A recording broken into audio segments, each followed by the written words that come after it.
আজকের ভিডিওতে আমরা জানবো কিভাবে আপনি আপনার cPanel থেকে কোনো ডাটাবেস ক্রিয়েট বা রিমুভ করতে পারেন। এর জন্য প্রথমে আপনাকে আপনার cPanel এ লগ ইন করতে হবে। লগ ইন করার পর একটু নিচের দিকে স্ক্রল করে গেলে ডাটাবেস সেকশন পেয়ে যাবেন। এর ভিতর থেকে ম্যানেজ মাই ডাটাবেসেস নামের যে অপশনটি আছে এখানে ক্লিক করতে হবে। ক্লিক করার পরে আপনি যে নামে ডাটাবেস ক্রিয়েট করতে চাচ্ছেন সেই নামটি ক্রিয়েট নিউ ডাটাবেস এর ভিতরে থাকা নিউ ডাটাবেসে টাইপ করতে হবে। এরপর আপনাকে ক্রিয়েট ডাটাবেসে ক্লিক করতে হবে। ক্লিক করলে আপনি একটি সাকসেসফুল মেসেজ দেখতে পাবেন যেখানে আপনার ডাটাবেস অ্যাড করা হয়েছে এমন একটি মেসেজ দেখাবে। এভাবে আপনি আপনার ডাটাবেস ক্রিয়েট করতে পারেন। ডাটাবেস রিমুভ করার জন্য আপনাকে আবারও পূর্বের পেজে ফিরে যেতে হবে। আপনি যে ডাটাবেসটি ডিলিট করতে চাচ্ছেন তার পাশে থাকা ডিলিট বাটনে আপনাকে ক্লিক করতে হবে। করার পর আপনার কাছ থেকে কনফার্মেশন চাওয়া হবে যে আপনি আসলেই কি এই ডাটাবেসটি ডিলিট করতে চাচ্ছেন কিনা।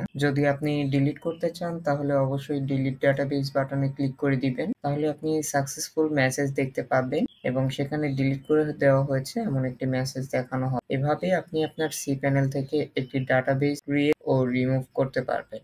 ধন্যবাদ।